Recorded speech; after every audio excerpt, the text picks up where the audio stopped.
Too many fish in the reservoir? Sounds too good to be true, right? But here at Flaming Gorge, it can actually be detrimental to the fishery. Hey, I'm Adam Eagle, and thanks for tuning in to KSL Outdoors. We're up here at Flaming Gorge. We're here with Wyoming Game and Fish, and for the past 15 years, the Wyoming Game and Fish and Utah DWR have been encouraging anglers to come up here and catch their limit of small lake trout.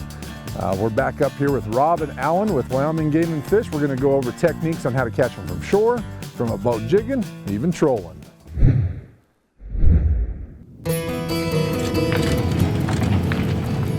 We're going to be trying for small lake trout, locally known as pups. We're going to try several different techniques fishing for them. We're going to throw bite jigs at shore.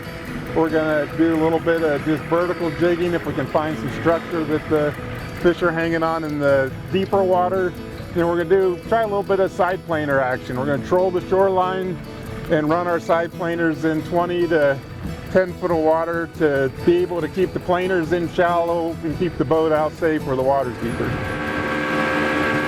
So we're going to throw 1/4 ounce to 3/8 ounce jigs to shore, just hopping them back and literally right to a foot of water, hopping them back. Sometimes we'll tip them with a little bit of sucker meter sculpin. A lot of times just the jig. And then what we found, like the glow Yamamoto's, white jigs, I'm sure a lot of other different colors work, but just simply white seems to be really productive. But our target is the pups.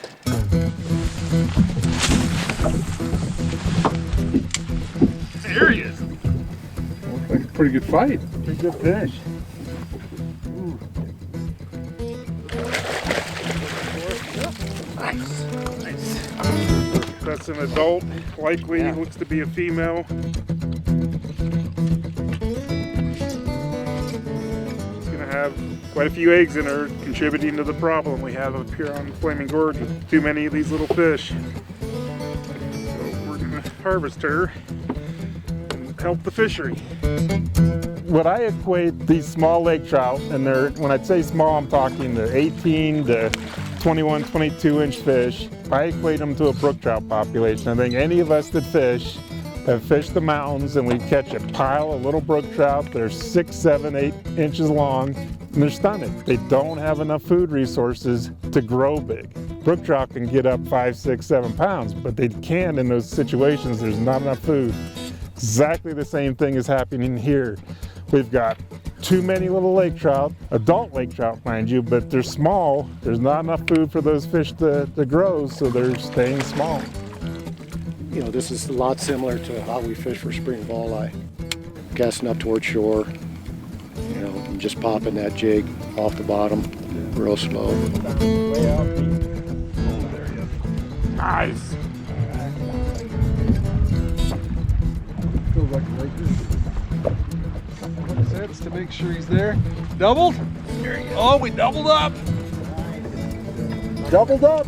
They have found a little spot. In the wintertime especially, we'll see individual lake trout in this size range. We're talking 18 to 20 inches. They can have anywhere from just 1 or 2 kokanee. I've seen 6 or 7 kokanee in an individual fish. Right in the net. They're an opportunistic predator, and they're not necessarily eating kokanee all the time. Oh yeah, you're loading them up now. They're eating them when they find the school. They'll take as many as they can. And the issue isn't as much how many kokanee a single small lake trout eats. It's the vast number of small lake trout we have out here. They don't each need to eat very many and have a big impact on the kokanee population. If we don't have those big kokanee, because they were eaten as small kokanee, they were eaten by the small lake trout, and they don't exist anymore. Those trophy lake trout don't have any fish to feed on.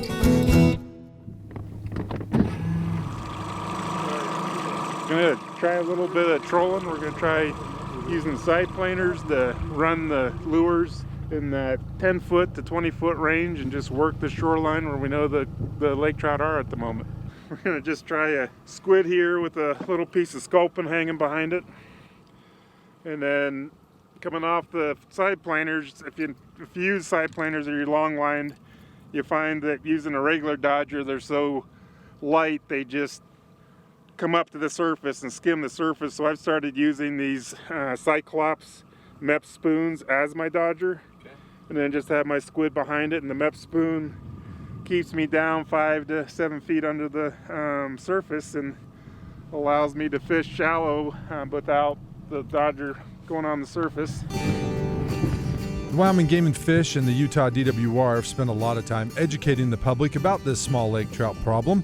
The limits on lake trout have also been increased to 12 a day and 24 in possession, with only one fish over 28 inches. Couldn't get it on the planer board and ended up with a fish on.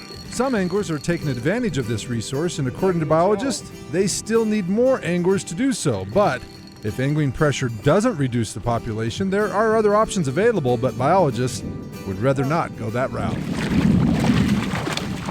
The fish out here are the public's resource, so we want the public to help control the issue with having too many fish.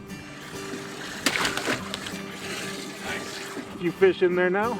But if we get in a situation like Blue Mesa in Colorado, where they got in a situation where the pups overran the kokanee, crashed the population, it went away. They had no choice but to go out and net the fish to bring the lake trout back into balance so they could recover the kokanee fishery. We don't want to go out and net. We want the anglers to help us, and the angling pressure has absolutely increased, and anglers are taking advantage of this. But we want more. We want to continue this harvest. Awfully nice to let your boss catch the biggest one. Well, yeah, he hasn't caught it yet. We caught 2 Lakers and 2 rainbows trolling in about an hour, but as we trolled, we watched our graph.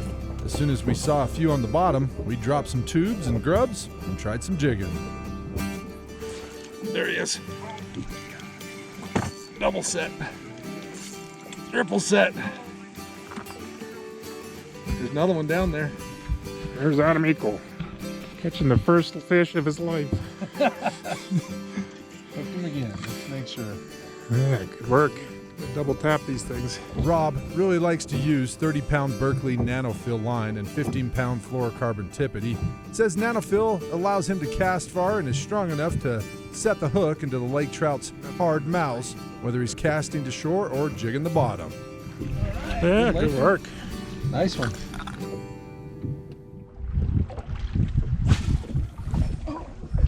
Oh, that's a good one.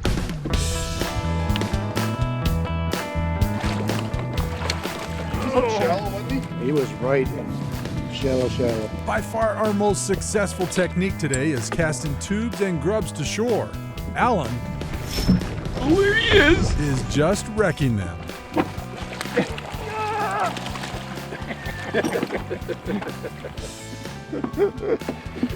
Trying to lose him. Alan's using a Dry Creek solar-powered 2.5 to 3.5 inch tube on a 1/4 ounce jig head. Just pitching up towards the shore, real shallow water. That fish just picked it up in probably 3 feet of water.